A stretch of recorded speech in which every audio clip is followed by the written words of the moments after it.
নমস্কাৰ বন্ধু বান্ধৱীসকল, আজি মই আপোনালোকলৈ কাঠফুলা বা মাছৰুমৰ এটি সুন্দৰ ৰেচিপি লৈ আহিছোঁ। আপোনালোকে ভিডিঅ'টো সম্পূৰ্ণকৈ চাব আৰু যদি চাই ভাল পায় তেতিয়াহ'লে লাইক কৰিব, কমেণ্ট কৰিব আৰু ছাবস্ক্ৰাইব কৰি দিব। বলো পলম নকৰি গতিকে আৰম্ভ কৰোঁ ভিডিঅ'টো। প্ৰথমে আলুখিনি বইল কৰি লৈছোঁ আৰু কাঠফুলাখিনি ভালদৰে ধুই লৈছোঁ। ধুই লোৱা কাঠফুলাখিনি 5 মিনিটমান সময় চাফা পানীত তিয়াই ৰাখিব। তাৰ পিছত বইল কৰা আলুখিনি বাকলি গুচাই লৈছোঁ আৰু ডখৰকৈ কাটি লৈছোঁ। পিঁয়াজখিনি মিহি মিহিকৈ কাটি লোৱাৰ লগতে বিলাহীখিনিও মিহি মিহিকৈ কাটি ট্ৰে এখনত গোটাই লৈছোঁ। তাৰপিছত এয়া কাজু গুড়ি কৰি লৈছোঁ, জলকীয়া পাউডাৰ লৈছোঁ আৰু জলকীয়া কেইটামান কাটি লৈছোঁ, আদা নহৰু পেষ্ট এটা বনাই লৈছোঁ। তাৰ পিছত কেৰাহীত তেল গৰম কৰি প্ৰথমে দিছোঁ পিঁয়াজখিনি আৰু সেইখিনি ৰঙচুৱা বৰণ হোৱালৈকে ভাজি আছোঁ।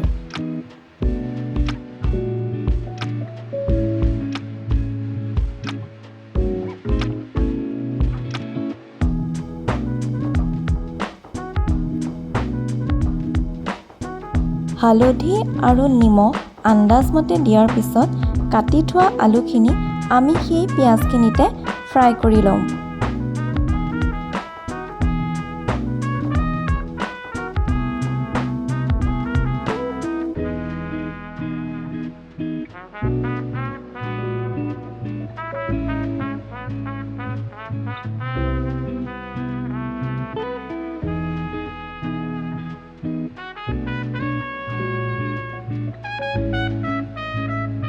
ফ্ৰাই কৰোঁতে গেছটো চিমত থ'ব আৰু আলুখিনি ৰঙচুৱা বৰণ হোৱালৈকে আপোনালোকে ভালদৰে লৰাব। তাৰ পিছত আগতেই কাটি ৰখা বিলাহীখিনি তাতে যোগ কৰি পুনৰ অকণমান ভাজি ল'ম।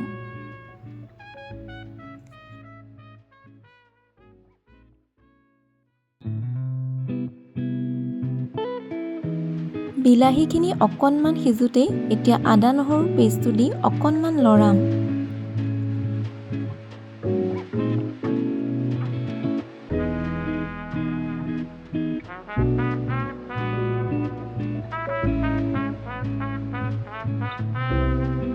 কাটি ৰখা জলকীয়া কেইটা দিয়াৰ পিছত 5 মিনিট সময় তিয়াই ৰখা কাঠফুলাখিনি আনি সিজি থকা আলু আৰু বিলাহীৰ ওপৰত দি ভালদৰে ফ্ৰাই কৰি ল'ম।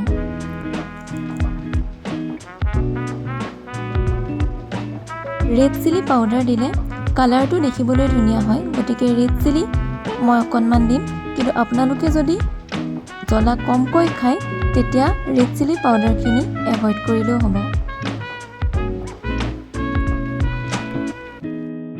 তাৰ পিছত গুড়ি কৰি ৰখা কাজুখিনি দি গোটেইখিনি বস্তু ভালদৰে মিক্স কৰি অকণমান সময় সিজিবলৈ দিম।